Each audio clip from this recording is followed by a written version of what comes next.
இந்த முடியை வளர்க்குனா காது கேட்கும். நீ மைக் எடுத்துட்டு கேட்டாலும் எனக்கு கேட்கும். மிஸ்டர் யோகி பாபு, சும்மாவே சீனடி சாங்க நம்ம போடுறோம். எதுங்க? சும்மாவே சீனடி சாங்க போடுறோம். சரி. இந்த முடியை வளர்க்குனா காது கேட்கும்.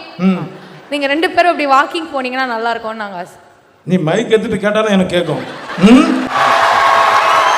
முதல்ல அந்த முடியை கட்டு, மண்டை மனோகருக்கு விற்க வச்ச மாதிரி இருக்குது. நீ 4 வருஷம் ஆயிடுச்சு எனக்கு கல்யாணம் ஆகி. என் மண்டை எப்படி இருந்தாலும் எனக்கு கவலை இல்லை. when getting married you. English வராது. எப்போ கல்யாணம் உங்களுக்கு? பொண்ணு ரெடின்னா நான் கல்யாணம் பண்ணிக்கிறேன். பாக்குறியா?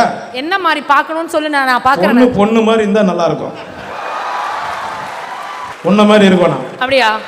நைஸா ஹோம்லி கேர்லா வேணுமா? என்ன மாதிரி ஹோம்லியா வேண்டான்றீங்க? அப்போ வீட்டுக்குள்ளே பூட்டி வச்சுக்கிட்டுன்னா அது மாதிரி பொண்ணு இல்லை, வெளியிலயும் சுத்தலாம். அந்த மாதிரி அது மாதிரி இருக்கணும். வேற ஏதாவது?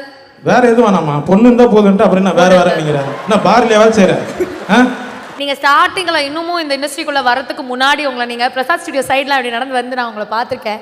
இன்னைக்கு இவ்வளோ பெரிய ஒரு ஸ்டாரா, கொஞ்சம் கூட அவரோட டேட்ஸ் ஃப்ரீயா இல்லாம இவ்வளோ ஒரு ஹைட்ஸ் ரீச் பண்ணது பார்க்கும்போது ஒரு தங்கச்சியா நான் ரொம்ப ரொம்ப ரொம்ப ரொம்ப ப்ரௌடா ஃபீல் பண்றேன். தங்கச்சின்ற பார்த்து எனக்கு கம்முன்னு போயிடுறேன். அண்ணனை பார்த்து இறங்கி பேசியிருக்கலாம்ல ரோட்ல நந்து போகுது. இன்னைக்கும் நீங்க வந்து என்ன பார்க்கலாம். அந்த பிரசாத் ஸ்டுடியோ பேக் சைடில் டீ கடையில் நின்னுப்பேன். நான் மறக்க மாட்டேன். அதனால அங்கே தான் இருப்பேன். எப்போ வேணாலும் வந்து பாருங்க. 2 பேர் டீ குடிச்சுன்னு தம் அடிப்போம். சீன் சார், ரொம்ப சந்தோஷம். நான் எந்த தொகுதியில் போனேன், நான் தலைவர்ன்றேன். நீங்கள் பேசுங்க சார். சர்க்கஸில் பார்த்தீங்கன்னா நிறைய பேர் நிறைய வித்தையெல்லாம் பண்ணுவாங்க.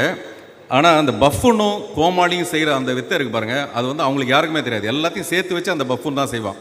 அந்த மாதிரி இந்த சப்போர்ட்டிங் ஆக்டருங்கிறது ஒவ்வொரு படத்தோட வெற்றிக்கு நீங்கள் ரொம்ப ரொம்ப முக்கியமான ஒரு விஷயமா இருக்கீங்க.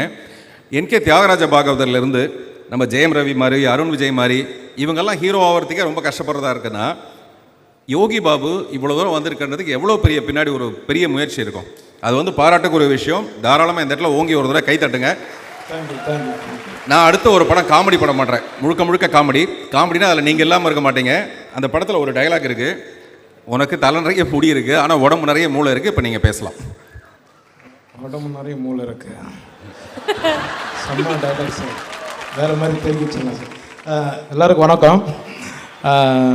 கோமாளி படம் பண்ணும்போது நான் சும்மா இருக்க மாட்டேன். ஜெயம் ரவி சார் வந்து என்ன பண்ணுவார்னா, டைரக்டர் போய் கம்ப்ளைண்ட் பண்ணிருப்பார். டைரக்டர் ஜெயம் ரவி சார்கிட்ட, சார் நம்ம என்ன சீரியஸாக சொன்னாலும் அவர் என்ன கவுண்டர் போடுறாரு அப்படின்னு. என்ன ஜெயம் ரவி சார் தனியாக கூப்பிட்டு, இந்த படம் உனக்கு அவார்டு வரும், தயவு செய்து சொல்கிறத மட்டும் செய்யினாரு. தயவுசெய்து ஜெயம் ரவி சார் வந்து ஸ்டேஜுக்கு வந்தோன்னா நல்லாயிருக்கும். சாரி சார் பார்க்க. இந்த அவார்டு வர்றதுக்கு காரணம் அந்த பிரதீப் டைரக்டர், கோமாளி டைரக்டர் பிரதீப்புக்கும் ப்ரொடியூசர் வேல்ஸ் நிறுவனத்துக்கும் நான் நன்றியை தெரிவிச்சுக்கிறேன். அப்புறம் இந்த படத்தை வந்து 100 நாள் எடுத்துன்னு போனதுக்கு பப்ளிக் எல்லாருக்குமே நான் நன்றி தெரிவிச்சுக்கிறேன். ரொம்ப நன்றிங்க சார். அவர் நிறைய இந்த மிமிக்ஸ்லாம் பண்ணுவாங்க, நிறைய மற்றவங்க பண்ணுற மாதிரிலாம் பண்ணி காட்டுவாங்க. அவரை மாதிரி ஏதோ நீங்கள் நடப்பீங்களாமே? யோகி மாதிரியா? இல்லை சார், அவர் வந்து உங்களை மாதிரி நடப்பாராம். அவர் எல்லாரும் மாதிரியும் நடப்பார்.